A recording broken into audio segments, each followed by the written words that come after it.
गुरुजींचं जाणं कसं घडलेलं आहे यावर त्यांची अवस्था आपल्याला विचारात घेता येते. शास्त्रामध्ये अनुमान प्रमाणाच्या माध्यमातून एक विचार सांगितला गेला. डोळ्याला धूर दिसू लागला की अग्नीचं अनुमान केलं जातं.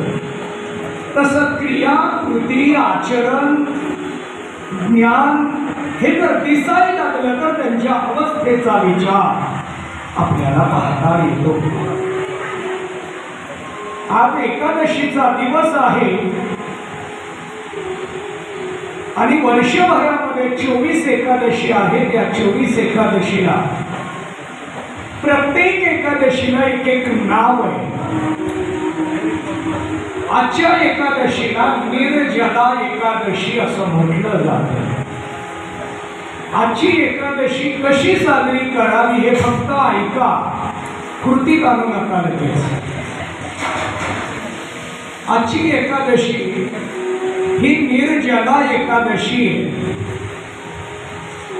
आजच्या एकादशीला पाणी सुद्धा घ्यायचं नसतं, नाही असं म्हणत नाही. कारण आपल्या दृष्टीनं अशी एकादशी करायची म्हटलं तर थोडं जड जातं. आपण आत्ताच्या काळामध्ये उपवास करायला शरीर तेवढं साथ देत नाही. जी मंडळी उपवास जास्त करतात, कडक करतात, त्यांना भविष्यात शुगर, बीपी असे आजार होण्याची शक्यता असते. कारण आत्ताच्या काळातली इथून पुढची सगळी शरीर ही सकस आहाराची नाही. फक्त पोटाला आहार लागतो, अन्न लागतं म्हणून ते देतो आपण. पण आज निर्जला एकादशी आहे. आदरणीय गुरुजींनी आजच्या दिवशी देह ठेवला, परंतु पाणी सुद्धा घेतलं नाही. दररोज सकाळी त्यांना गरम पाणी पिण्याची सवय होती. झोपेतून उठल्याबरोबर गरम पाणी प्यावं, मग पुढचा शारीरिक आपला दिनचर्येचा विचार त्यांच्याकडे असायचा. पण ज्या दिवशी ते गेले त्या दिवशी पाणी घेतलं नाही, काहीच घेतलं नाही. त्रास व्हायला लागला म्हणून आदरणीय जयेंद्र महाराजांना घेऊन ते छत्रपती शिवाजी महाराज रुग्णालय म्हणजे सिव्हिल हॉस्पिटलला ती गेली आणि तिथून पुन्हा माघारी आले आणि त्यांनी आपली जीवन यात्रा संपवली. निर्जला एकादशीला काहीही घेऊ नये असा परंपरेचा विचार त्यांनी कृतीतून आपल्या समोर मांडला. मूळ तर एकादशीला मरण येणं कठीण आहे. त्यामध्ये एकादशीच्या नावाप्रमाणे त्या एकादशीला देह ठेवणं हे कठीण आहे. आणि पुन्हा नामस्मरणामध्ये देह ठेवणं त्याच्यापेक्षा जास्त कठीण आहे. मी तर असं म्हणेन की गुरुजी मुक्त होण्यासाठी आले नव्हते, आम्हाला मुक्त करण्यासाठी आले होते. त्यामुळे त्यांनी जाणं आजच्या दिवशी ठरवलं. येणं जसं संतांना ठरवता येतं तसं जाणंही संतांना ठरवता येतं. आपण येणंही ठरवू शकत नाही आणि जाणंही ठरवू शकत नाही. म्हणून आपल्या येण्याला जन्म म्हणतात आणि आपल्या जाण्याला मृत्यू म्हणतात. संतांच्या येण्याला अवतार म्हटलं जातं आणि संतांच्या जाण्याला समाधी म्हटलं जातं. आपलं जाणं आणि संतांचं जाणं यामध्ये खूप मोठं अंतर आहे. गुरुजींनी प्रारब्धवशातला संसार केला, पण खडखडीत असं वैराग्य स्वीकारून विरक्तीच्या अनुषंगाने प्रपंचातलं राहणं त्यांचं आम्ही सगळ्यांनी जवळून पाहिलेलं आहे. गुरुजींनी कधीच आपल्या कडे असलेल्या ज्ञानाचा गुणाचा समाजामध्ये प्रदर्शन रूपाने त्यांनी ते कधी दाखवलं नाही. अनेक ग्रंथ लिहिले, पुस्तक लिहिली आणि ती सगळीच्या सगळी मोफत वाटली.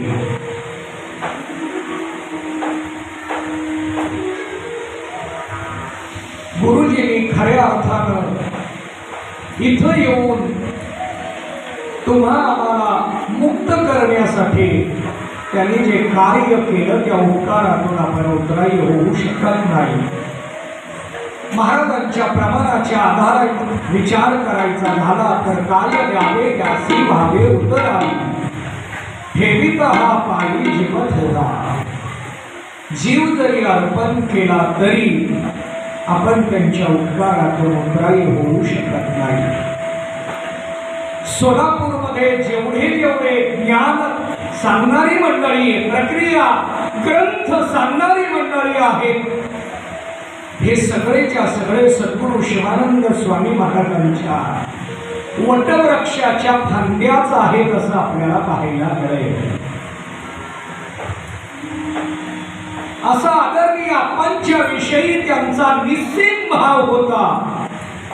गुरुच्या विषयी निष्ठा मोठी होती आणि म्हणून गुरुजींच्या नावाने त्यांनी कुटी स्थापन केली. सद्गुरू शिवानंद कुटी स्थापन केली आणि या कुटीच्या माध्यमातून त्यांनी इथला प्रचार प्रसाराचा आपला सेवाभाव या माध्यमातून पूर्ण केलेला पाहायला मिळतो.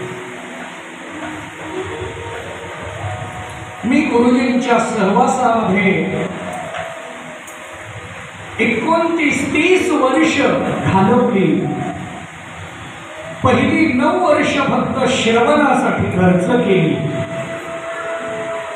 ते पूर्वी सायकलवर पाठाला यायची. ग्रंथ दररोज आणायचा, ग्रंथ दररोज माघारी घेऊन जायचा. सायकलला पिशवीमध्ये ग्रंथ लावायचा आणि सायकलवर बालाजी मंदिरामध्ये, पूर्व भाग बालाजी मंदिरात 4 वर्ष त्यांनी ग्रंथ सांगितला. त्यानंतर स्वकुळ साळी विठ्ठल मंदिरामध्ये 4 वर्ष ग्रंथ सांगितला आणि त्यानंतर कालिका मंदिर या ठिकाणी 4 वर्ष ग्रंथ सांगितला. 12 वर्ष त्यांचा हा प्रक्रिया ग्रंथाचा विचार सांगत असताना त्यातली सलग 9 वर्ष मी त्यांच्या सहवासामध्ये राहून श्रवण केलं. कालिका मंदिरानंतर त्यांनी आपल्या घरीच ग्रंथ सांगायला सुरुवात केली. माझ्यावर गुरुजींचं एवढं प्रेम होतं, एखादा नवीन विषय समोर आला किंवा एखादी प्रक्रिया वेगळ्या पद्धतीनं जर सुचली तर ते मला मोबाईल करायचे. मी आवर्जून गुरुजींकडे यायचो. खरं तर त्यांनी मोबाईल करावा इतपत मी मोठा नाही,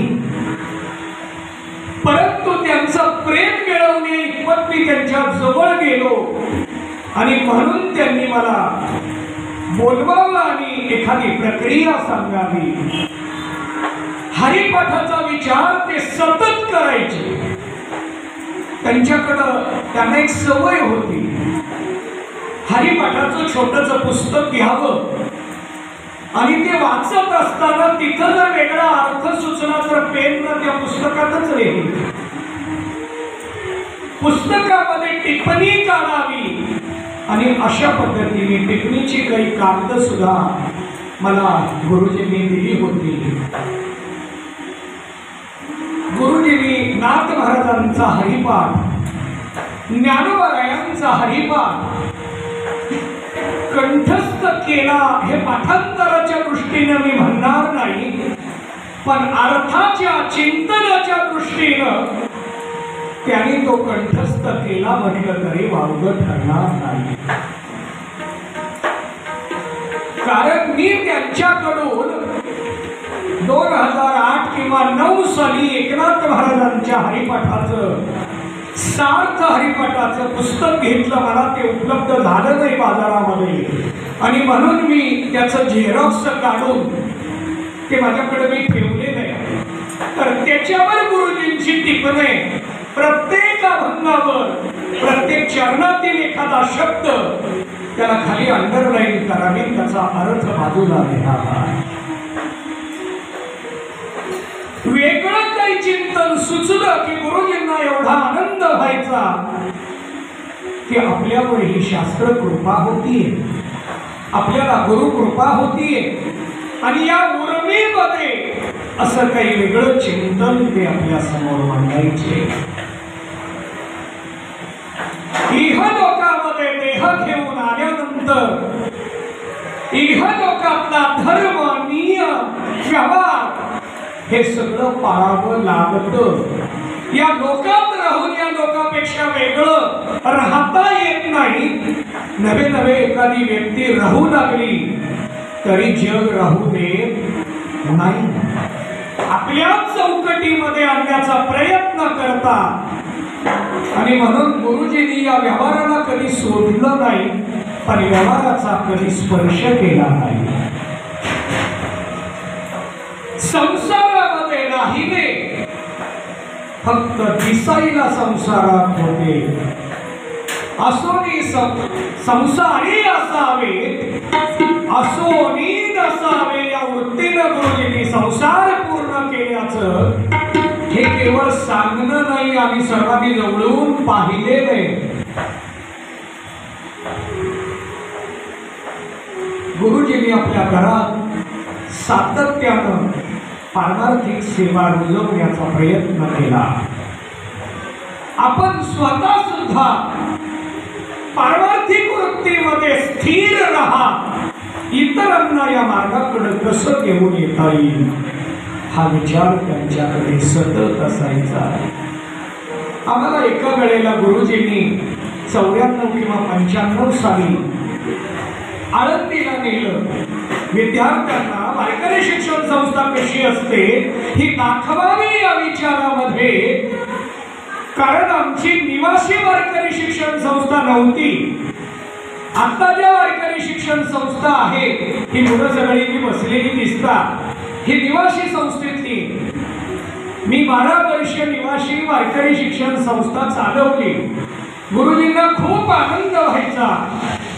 हनुमान जयंतीच्या वेळेला महाराज इथं कार्यक्रम करायचे 3 दिवसाचा 5 दिवसाचा. त्या वेळेला किंवा त्यांनी दिंडी वगैरेचं नियोजन केलं की मुलांना बोलवून घ्यायचे किंवा त्यांच्याच मार्गदर्शनाने शिवानंद आश्रम या ठिकाणी 7 दिवस सप्ताहाला दररोज आमच्या बापूंच्या बरोबर ही मुलं हरिपाठ आणि कीर्तनाला हजर राहत असायची. निवासी वारकरी शिक्षण संस्था आणि फक्त वारकरी शिक्षण संस्था कशी असते याचं वेगळेपण गुरुजींच्याकडे होतं. आपण आपापल्या घरी राहायचं आणि दररोज श्रवणाला यायचं. ही वारकरी शिक्षण संस्था गुरुजींनी सोलापूरमध्ये सुरू केली आणि निवासी कशी असते म्हणून आम्हाला आळंदीला पाहायला नाही. मी आज याच्यावर वेळ का खर्च करायला लागलो, तर आजचा गुरुजींचा महत्वाचा दिवस आहे आणि कथेचा शेवट आहे. ज्या निमित्ताने कथा आहे, सप्ताह आहे, त्या निमित्तावर खरं तर मी दररोज 7 दिवस बोलायला हवंय, पण मी अंशात्मक विचार मांडत आज थोडासा विस्तार केला. आम्हाला आदरणीय किसन महाराज, साखरे महाराज यांच्या आश्रमामध्ये, साधक आश्रमामध्ये गुरुजींनी नेलं आणि तिथं 3 दिवस आम्ही मुक्कामाला होतो. आदरणीय महाराजांकडून आम्ही तिथं विचार सागर रहस्यातील बाध समानाधिकरण आणि मुख्य समानाधिकरण हा विषय श्रवण केला. गुरुजी आम्हाला ग्रंथ सांगताना फळ्यावर खडूने लिहून दाखवायचे. गुरुजी हे गुरुजी प्रमाणेच पाठ घ्यायचे. गुरुजी महाराजांप्रमाणे पाठ घेत नव्हते आणि म्हणून शिकवत असताना पाठ आणि प्रवचन यातलं अंतरही सांगितलं आणि गुरुजींनी ज्ञानदान कसं करावं ही गुरुजी पदाची जी लक्षणं आहेत त्याप्रमाणे फळ्यावर लिहून नंतर जिथं फळा नसेल तिथं तो बाजारात जो फळा मिळतो तो आणायला सुरुवात केली। एका विद्यार्थ्याला सांगायचं तो घेऊन येत जा। गुरुजींनी कधीही कुणावर भार टाकला नाही। हे संस्कार आमच्यावर आहे। आमचे आदरणीय बापू असतील गुरुजी असतील यांनी निष्काम सेवा जन्मभर आयुष्यभर केलेली आणि म्हणून त्या संस्कारात आम्ही वाढलो आणि आम्ही सुद्धा त्याच पद्धतीने पारमार्थिक मार्गावर मार्गक्रमण करतोय।